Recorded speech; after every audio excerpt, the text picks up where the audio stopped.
Alright, my first bike to talk to you guys about today. This is my 2016 Diamondback Overdrive.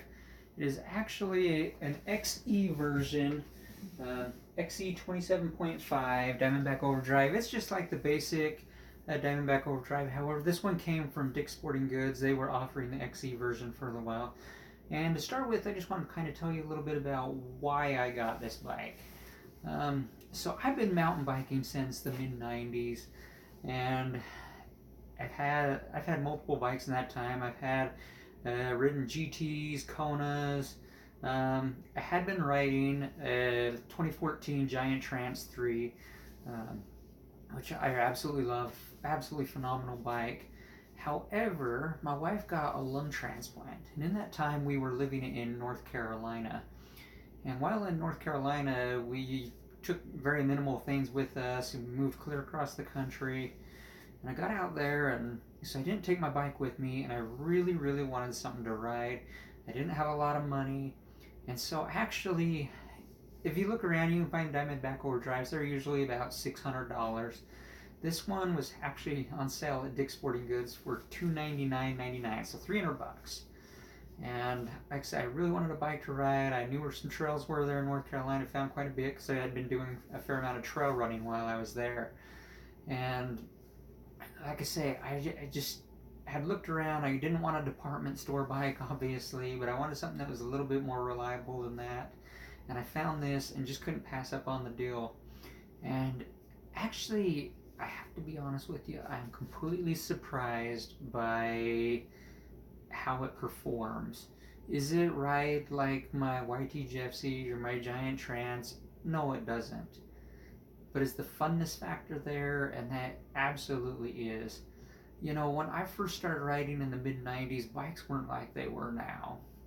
And the thing about it was, though, is trails that were rather simple could just be a total blast. You know, I mean, we were riding on a lot of time rigid frames, or just were hardtails. But even the suspension that was out at that time wasn't great. And even though it was a lot simpler, I think it was almost, I hate to say, even more fun. Not that, a full suspension YTGFC, top of the line bike isn't fun. It's far more capable, but there's something to be said about the funness factor of these entry-level bikes and bikes back then. And so that's kind of what I want to break down to you about. Start with, like I say, the new bikes are far more capable. And if you're looking at an entry-level bike or a budget bike, you're going to lose out on a lot of that capability. They're not going to jump as good or anywhere near as good or do drops as good or go over roots and rock gardens as good. But you know what? You are going to have a blast. You don't have to spend a ton of money to have fun. Sadly, I get on a lot of Facebook groups these days. When people will post entry-level bikes or whatnot, and people will tell them it's junk, and there's just a lot of bashing and hating out there, and I absolutely hate that because it's simply not the truth. You know what? I have had this overdrive in places that I take my more expensive bikes that are really actually rather technical and absolutely love it. So without any further ado, let's break this down and let's go over this bike. Alright, so here she is. Like I say, Diamondback Overdrive. This is actually the XE version, 27.5. Exact same bike that you would get if you were to order it from Diamondback or get it at like an REI or a Diamondback dealer. Other than this actual particular one did come from Dick's Sporting Goods, but it's the exact same build. So let's break down. So this one right now I have set up for my trainer, using Blackburn Track Stand Ultra. This is kind of an older trainer. They don't really use it anymore. Ran into a lot of problems with it, but it still works as long as you maintain it every so often. So I have it set up with the slick tire in the back. But let's get going with what I really... Well, let's talk about just the drivetrain to start with. Very simple 3x drivetrain. It's actually a 3x8. uses a Shimano Acera. This is getting back to the basics. I mean, we're talking old school. It's one thing I do have to say. The newer bikes, modern bikes, clutch derailleurs that eliminate that chain slap, and there's my drop chain, are really absolutely awesome. There's something to be said about a clutch derailleur. And that's one area where you get what you pay for. But you know what? It works. It shifts the gears. It works just fine. Has some Tektro disc brakes. They're mechanical. Yes, they don't stop as good as a good hydraulic brake, but you know what? They work. Going on just up over the frame. Shifters. This one actually has the shifter and the brake lever all built into one unit. I actually really like it. In fact, I'll be honest with you, Shimano makes my absolute favorite items. You know, these don't, it's more of a hand shifter, not a little single finger shifter, but you know what, with strong fingers you can work it. And mechanical brakes are never going to work as good as a good hydraulic brake, but you know what, they are what they are. For the fork, you know, this is probably my biggest complaint about the whole bike.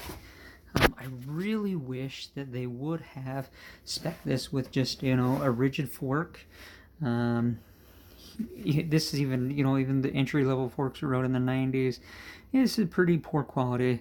It's an SR Suntour XCT. You know, it really doesn't, has a little preload adjuster over here, but not really a lot of adjustment on it. It rides pretty harsh. You know, it'll take some of the edge off some bigger hits, but you know, if you're really looking for a high quality suspension, it's not it. And the reason I say I'd rather have a rigid fork is it really comes with a weight penalty. You know, the rigid fork, you know, you save a ton of weight and almost have about the same ride quality. So that's kind of my thoughts on the fork. That's, I could really say, the one thing I don't like about it. But this bike, like I say, I have had it on some really, really technical rides. And you get back to that old school, you lose some of that suspension, and really you gain just a lot of fun. I mean, just bouncing over rocks and ruts and trying to maintain control, it just actually just makes it fun.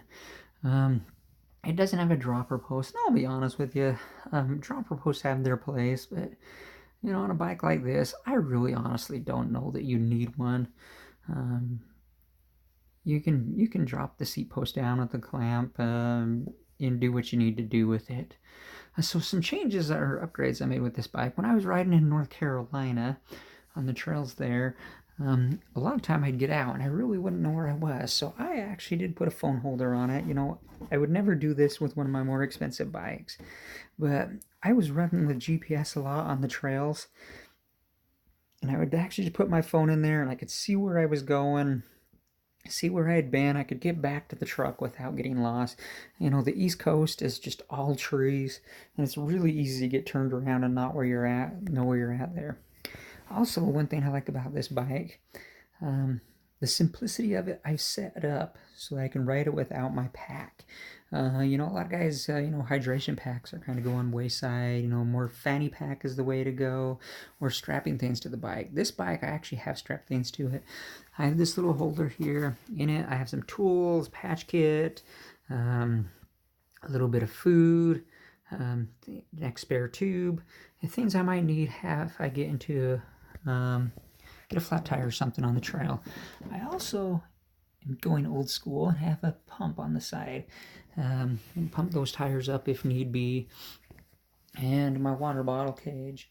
Like I say, on my new bikes, I don't have all that stuff, but in this bike, I actually did put it on just because, yes, that is, I wanted to get back to simplicity, and this is what I ride when I want to get out and not have to worry about the pack. And like I say, I have had this bike in some really, really technical trails, and to be honest with you, I've ridden them almost just as fast as I have ridden some of my other bikes.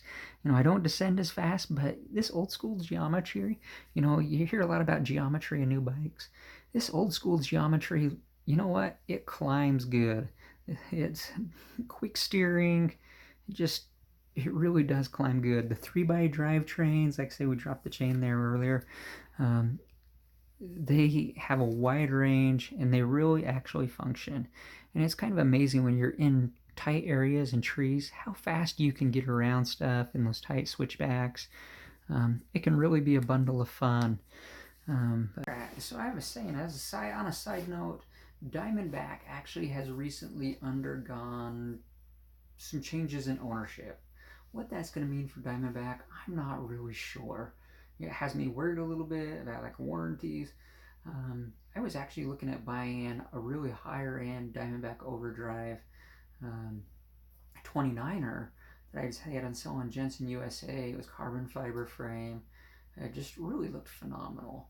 And I held tight on it, and I'm glad I did, because just like a month later, I heard the Diamondback had changed hands, and they weren't honoring the warranty process on a lot of people. Well, I'm sure that'll kind of come too as things come full circle, but and they get all the bugs worked out. But I'd be a little leery about buying a Diamondback right now. That said, I'll be honest with you, Diamondback makes a phenomenal bike. A lot of people knock them, say they're not as good. I know they're kind of going more consumer direct, but they really do make a good bike. And well, there she is, the Diamondback Overdrive 27.5. If you're looking for an entry-level bike, looking to get something you can get started on, check it out. The price is right. You won't be disappointed. Also, just on a side note, Seth's Bike Hacks, he actually had one of these and test rode it too. So take a look at that video if you're serious about buying one. But thanks, and we'll talk to you guys later.